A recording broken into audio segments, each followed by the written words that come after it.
Welcome everybody, my name is Misty slash Chronexia and I'm doing a quick update video. Now, you may notice there's some slight changes. I got myself a new camera. Now, the audio might still be quunky dunky because I have some fix to do about it. This is the first time I record with it, so I apologize if the quality is not best. However, the reason for this video is because I want to talk to you about something that happens. Now, if you've been out of the loop, I had a Lasik Eye Surgery. This is the reason I don't wear glasses anymore. Now, if you're not aware of the process, I'm going to talk to you about it a little more because it was an interesting situation that I would like to talk to you about. If you are a person that is easily grossed out or flimsy, weakened knees, you might want to skip on this video. This is going to be an anecdote, sorry. I'm going to go into a lot of detail, so I apologize if it's not quite your cup of tea.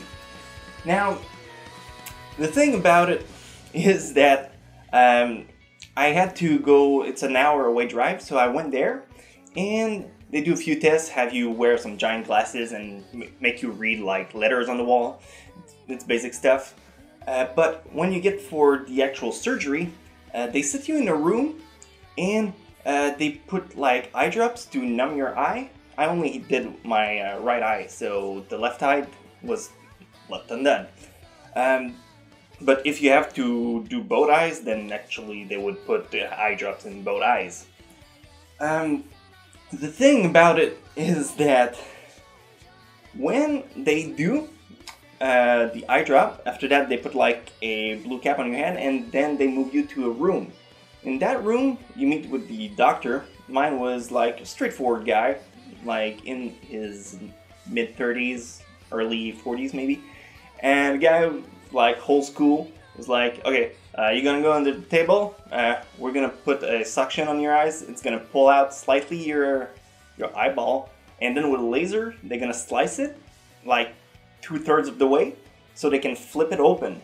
They do that so when they beam your eye, it doesn't get reflected by the curve of the eyeball.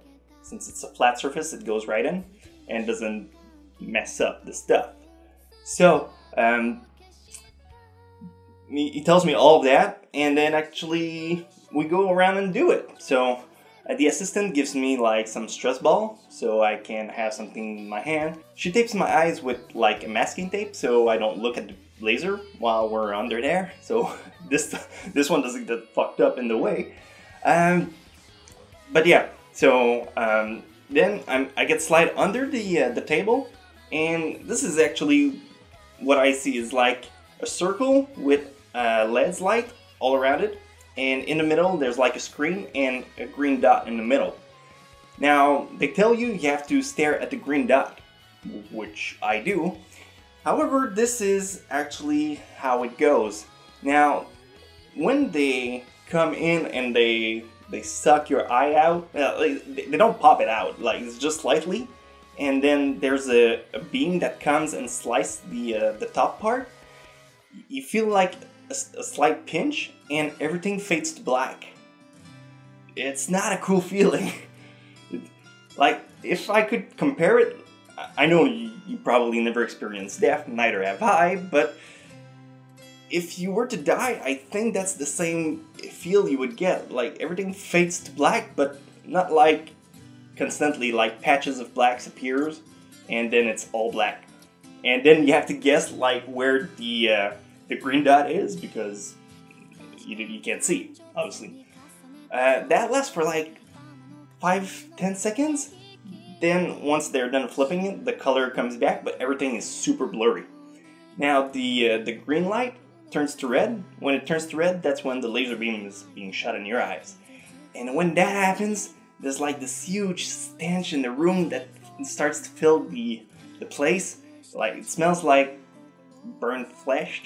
You probably never smelled it, but it's not. It stinks, literally. It does. So you have to sit there while your eye is being beamed. Now the doctor, like, they swipe a Q-tips or like a cotton piece in your eye. So it goes from very blurry to super sharp, and then more beam, super blurry again, and cotton again. So they do that like 2, 3, 4 times. and after that it's all done. So they flip back the eyelid. I'm gonna call it that, but it's the piece of the eye that they flip open at the beginning. And when they do that, they close it. They remove you from under the table, take off the tape on your other eye. You give away the ball of the stress ball that they handed to you, and the doctor have you look into a machine just to make sure like there's no fluids leaking in or anything of the sorts that could endanger yourself. Once that is done, this checkup was like 10 seconds. Like, okay, everything's okay, you can go. So once that's done, you have to wait in the waiting room for like 45 minutes, which I do. I'm not allowed to drive. Well, I have my license, but I'm not allowed to drive due to the operation.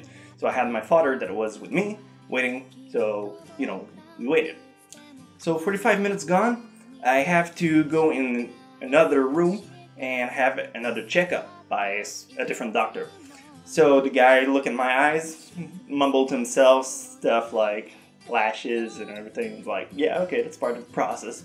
So as I hear that, I was like, sure, okay. And then the guy tells me I have to go and wait another 5 minutes in the waiting room that the doctor would see me again. I was like, okay, I suppose it's part of the process, so I do. I go back to the room and I wait. Now, I assume that's part of the process. That is not part of the process. And I'll get into that. Now, the 5 minutes wait, and the doctor calls me again. Now, as I walk into the room, another guy's come out as he just has his surgery done. So now I have to smell his burnt flesh as I walk into the room. And the doctor requires me that I sit at the looking table that the checkup, where I had my checkup earlier. Thinking it's part of the process, I do so. And as I sit down, the guy look into my eye, and he says, and I quote, "Holy shit, there's an eyelash stuck." To which I seem to understand that when they flip open my eye, a piece of eyelash fell on top of it, and they closed it over the eyelash. Now, that could probably be fixed. I'm sure it's something that happens quite a lot. However, my problem with this situation was not that the eyelash was stuck in my eye, was the reaction of the doctor, which is super unprofessional.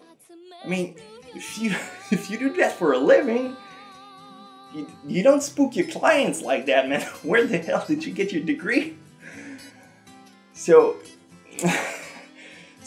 as he swears his head off, he has the assistant open up my eye, and with a pair of tweezers, he goes in and try to remove the eyelash that is like hanging out of the cap of my eye, and they try to remove it.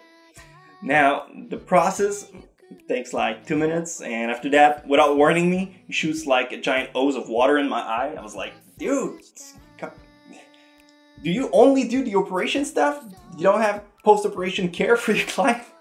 So I was like, this guy, I'm sure he's a professional, but for that part, for the rest, it kind of lacks in the client department. So, as I get sprayed in water, the lady allows me to leave. She gives me a prescription, and after that is the healing process. The whole thing takes about like 4 or 5 days until the eye completely heal. If you're looking into getting yourself the surgery, I entirely... The whole point of this video is trying to convince you to do it, because I don't regret it. Even though I had some complications with the eyelash and everything, it's totally worth it. That being said, this whole video was just to tell you about my experience, also a chance to try out my new camera that I got, because if I were to have better vision, then I figured you guys could have a better one too. Okay? Stupid. I have a kindergarten's logic, so don't question it.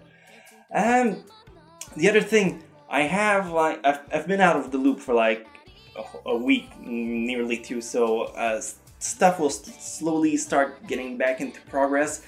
Tomorrow we'll have the introduction. Next week I have like a promotion for an app that I would like to talk about, because I do believe it's a cool thing that you guys might be interested in. I know some of you don't like the promotion stuff that I do. I do it because I think it helps the community and I care about it, despite what everyone might say about it.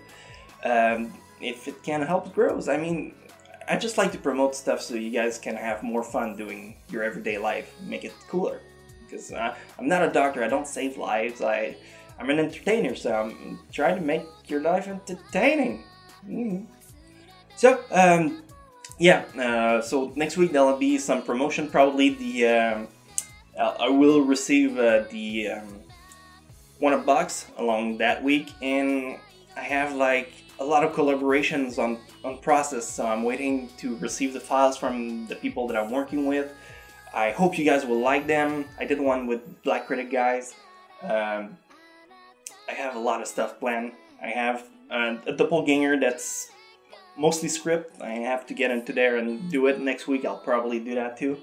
I have the introduction. Everything is going as planned. Just a small hiccup that I apologize for the wait. I will return really shortly. I hope you like the new camera. I hope you like everything. And I will see you guys real soon. Take care.